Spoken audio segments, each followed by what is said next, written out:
Today is Wednesday, April 17th. We're talking about how the U.S. now plans to respond to Iran's attack on Israel, and why former President Trump got a stern warning during his first criminal trial.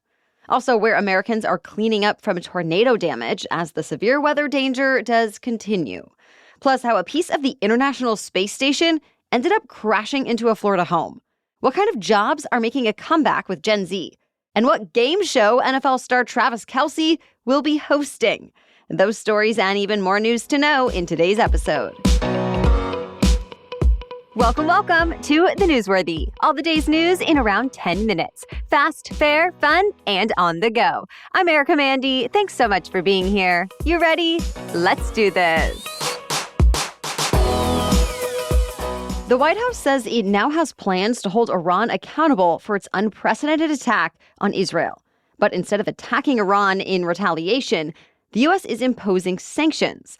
The U.S. National Security Advisor said in a statement the new sanctions would target Iran's missile and drone program and other groups that support the country's military. There wasn't much more detail than that, but the New York Times cites a source who said the U.S. is essentially looking for ways to cut off Iran's access to the parts that it needs to build weapons, like drones. Already, the U.S. has issued extensive sanctions over the years as part of a broad effort to keep Iran from acquiring nuclear weapons. But Iran's military capabilities have still grown. And you'll remember, over the weekend, Iran launched more than 300 missiles and drones at Israel. Most of them were intercepted and shot down by Israel and its allies, including the U.S.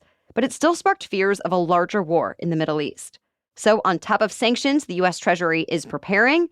President Biden is apparently also working with international partners and bipartisan leaders in Congress about an even stronger response. Plus, defense agencies are working on strengthening missile defense and early warning systems across the Middle East. Meanwhile, Israel's military is still promising to retaliate against Iran, despite the risks and warnings from allies. And the U.S. Congress is considering another aid package for Israel now. To be continued. Former President Trump's first criminal trial is speeding up a bit, and now the judge says opening statements could begin as soon as next week. So far, 7 of the 12 jurors have been selected and sworn in. Many more, though, have been weeded out. During the selection process, Trump spent hours listening to potential jurors offer their opinions of him.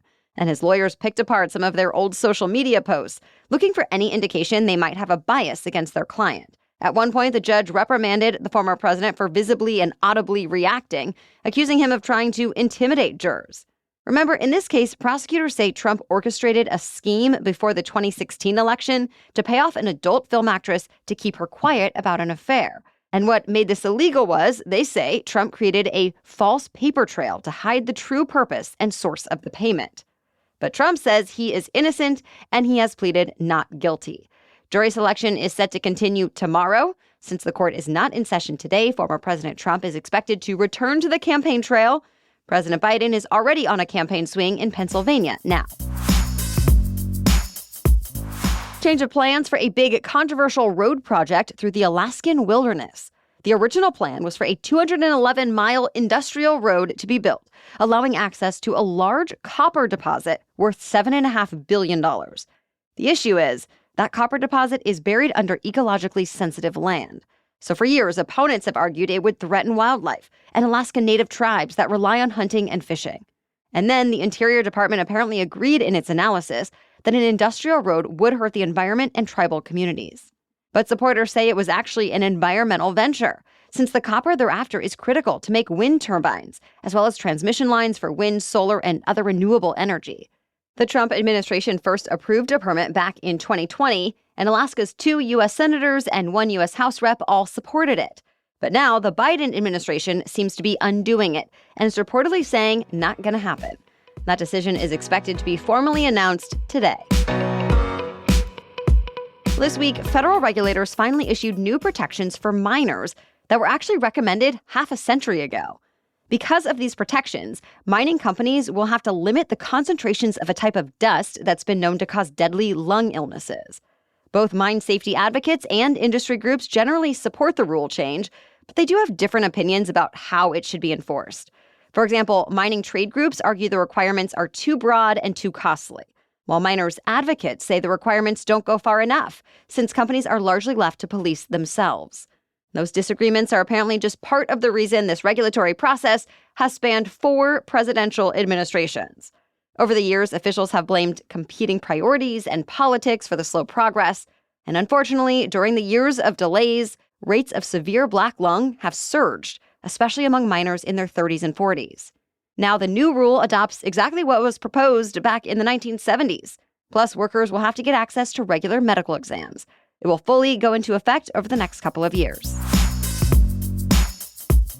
Parts of the Midwest are recovering from severe weather that ripped roofs off buildings, tore homes and farms apart, and left at least 2 people hurt. Several tornadoes, large hail, and high winds were reported across many states like Iowa, Kansas, Nebraska, and Missouri. Today, the severe storm threat shifts east.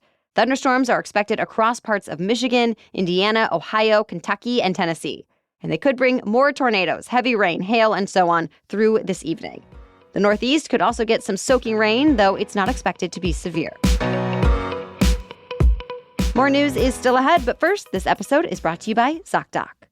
As you might imagine, I research a lot and I ask a lot of questions, whether it's about the day's news or my own health and the health of my family. So when I go to the doctor's office, yes, I'm that patient with a list of questions ready to go. And I expect to have a doctor that listens to me, wants to answer my questions, and works with me to find the best next step. We all deserve a doctor that never makes us feel annoying or embarrassed. Enter ZocDoc, the place where you can find and book doctors from tens of thousands of top-tier choices, all with verified patient reviews. ZocDoc is a free app and website where you can search and compare highly rated in-network doctors near you and instantly book appointments with them online. Don't settle. Go for the best and find the right doctor for you. Every time I need to find a new type of doctor, I'll search ZocDoc, and you should too. Go to ZocDoc.com/newsworthy and download the ZocDoc app for free. Then find and book a top-rated doctor today. That's ZocDoc.com/newsworthy. ZocDoc.com/newsworthy. Now back to the news. Well, get this, a piece of metal randomly crashed into a Florida home recently, and this week NASA confirmed it was space junk from the International Space Station. It came from a cargo pallet that weighed thousands of pounds and was packed with aging batteries. It was released on purpose from the ISS 3 years ago and was supposed to burn up harmlessly in Earth's atmosphere. But NASA says a roughly 2-pound piece of it seems to have survived and landed on a house in Naples, Florida. It crashed through the roof and 2 floors of the home. Thankfully, no one was hurt, but it was apparently a pretty close call, with people just a couple of rooms away from the debris. Now, NASA says a more detailed investigation is underway to figure out how the object was able to withstand the extreme trip through the atmosphere, and whether it needs to find a new way to dispose of space debris in the future. Boeing will be the main focus of 2 hearings on Capitol Hill today. First, a group of senators will hear from safety aviation experts behind the recent report that criticized Boeing's safety culture and called for significant improvements. The second hearing will feature a former Boeing engineer who says the company took shortcuts in manufacturing some of its biggest jets, and he'll testify alongside another whistleblower. Boeing, though, says his claims are not true, and it's standing by their aircraft safety. Of course, this all comes as the plane maker faces intense scrutiny that really picked up after a plane came apart midair back in January. And since then, regulators have limited the company's production, and its aircraft deliveries fell by half last month. There has also been a management shakeup at Boeing, but executives are said to be cooperating with lawmakers' investigations and are expected to be at future hearings later this year.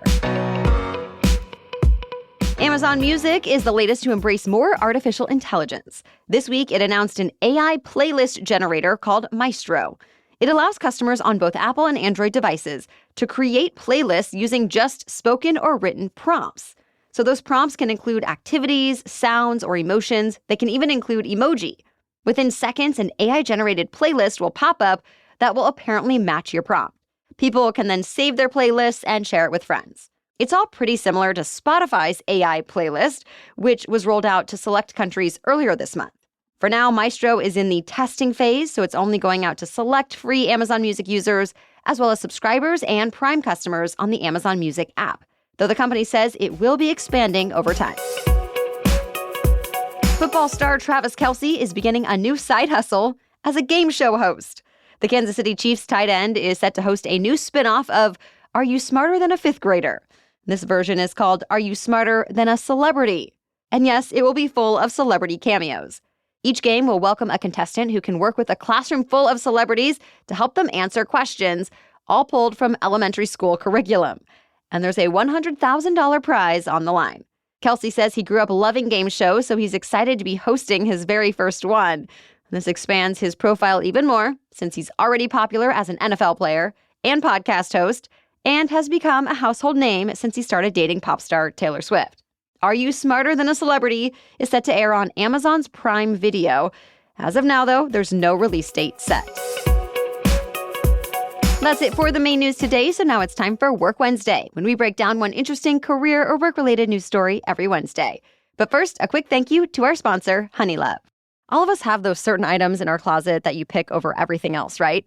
For me, that's definitely Honeylove's Legging 2.0. I literally wear these pretty much every day until I need to wash them. They're cute with a stylish look and shaping. They're comfortable with a super soft cooling material that holds you in without feeling too tight. And they're convenient with pockets that don't add bulk but still make it really easy to carry around my phone when my hands are full. So whether I'm working from home, working out, or running around town with my toddler, Honeylove's Legging 2.0 are my go-to. I'm also a huge fan of their shapewear, and our executive producer agrees there's a reason she's chosen Honeylove shapewear over other brands even on her wedding day. Treat yourself to the best bras, shapewear, and leggings on the market and save 20% off at honeylove.com/newsworthy. Use our exclusive link to get 20% off honeylove.com/newsworthy. After your purchase, they'll ask you where you heard about them. Please support our show and tell them we sent you. Start the new year with confidence thanks to Honeylove. Okay, now back to Work Wednesday. America's skilled trades like plumbing, welding, vehicle repair, and construction seem to be making a comeback, especially among the youngest American workers in Gen Z. Enrollment in vocational programs and applications to trade jobs are ticking up, just as enrollment is falling at four-year and community colleges. And the jobs seem to be there for the taking. There's a shortage of skilled tradespeople since more older workers have retired than have been trained to take their places. But now a shift is underway as Gen Z starts getting technical training. Experts say part of it is because the stigmas and stereotypes about the working class seem to be going away.